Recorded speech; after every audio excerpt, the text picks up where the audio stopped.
Hillary Clinton has been making the rounds on media to promote her latest book, Something Lost, Something Gained, Reflections on Life, Love and Liberty. On Sunday, CBS News aired an interview with the former Secretary of State, where she admitted she is still reeling from her 2016 loss to Donald Trump. Take a look. In her book, Clinton, who had long hoped to be the first woman to become the U.S. president, says her loss in 2016 has been hard to shake, even 8 years later. Since 2016, people have asked me, will you ever be able to move on? Move on? I wish. This man has escaped accountability his entire life. The case, which was mistakenly called a hush money case, was an election interference case. Why did he do what he did? He did it to try to keep the information from the American public so that they wouldn't turn away from him and vote for me. So it's a pretty clear case of election interference. Rotten and creepy. That's how Hillary Clinton described Elon Musk's recent post on X, directed at megastar Taylor Swift. In case you missed it, the tech billionaire had posted, quote, "Fine, Taylor, you win. I will give you a child and guard your cats with my life." Speaking on the Kara Swisher podcast, Clinton had some strong words for that. Let's listen. Well, he had his alter ego, Elon Musk, say something really rotten and creepy about her.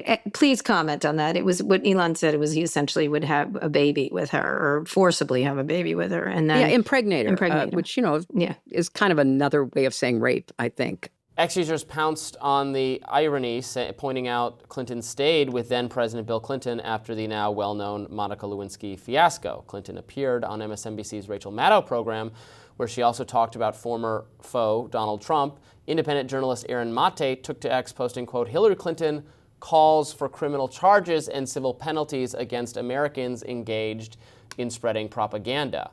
To make her argument against free speech, she invokes the Russiagate scam that itself was the product of her campaign's own propaganda. Speaking of which, the case that she invokes here, Mueller charging some Russians for social media activity, led to Mueller dropping the case after the Russian company showed up to fight the case in court.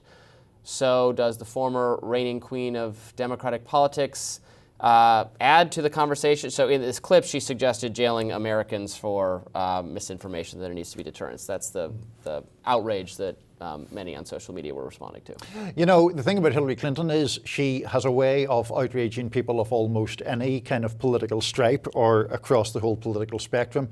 Aaron Mate, who you mentioned, is not to be mistaken for a conservative, I think. He's a fairly progressive figure. Yes, certainly. And he is outraged about the Russian stuff. Many conservatives will be outraged about that. I notice in her book she has a go at the pro-Palestinian student protesters, claiming that they need to be better educated, basically.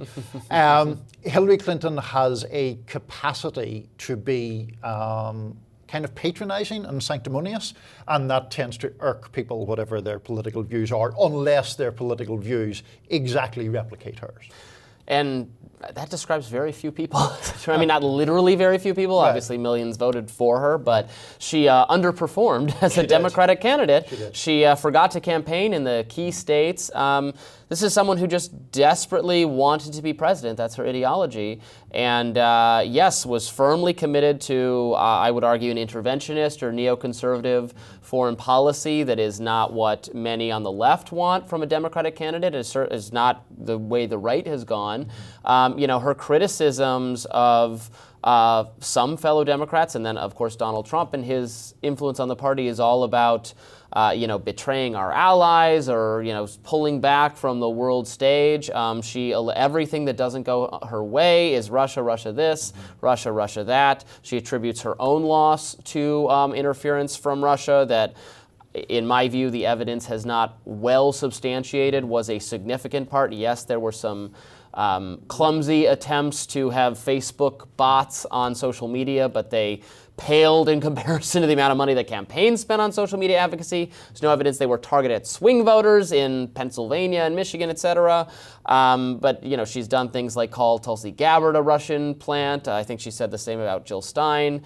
She's just someone who doesn't take responsibility for the fact that she did not present an appealing platform to win the voters she needed. And to that point, I think what some people on the left broadly take exception to is yes, partly the policy, the what they would perceive as warmongering and all of that. It's also the fact that Hillary Clinton pops up quite regularly to lecture people on campaigning or in elections. And it's not just about 2016 when one looks at her record, which is really in electoral politics or in accomplishing things pretty bad. I mean, first of all, as First Lady, she spearheaded a search for expanded healthcare that foundered and went nowhere.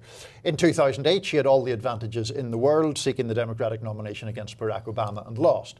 In 2016, she came close to losing to Bernie Sanders, who up until that point had been seen as this maverick fringe figure.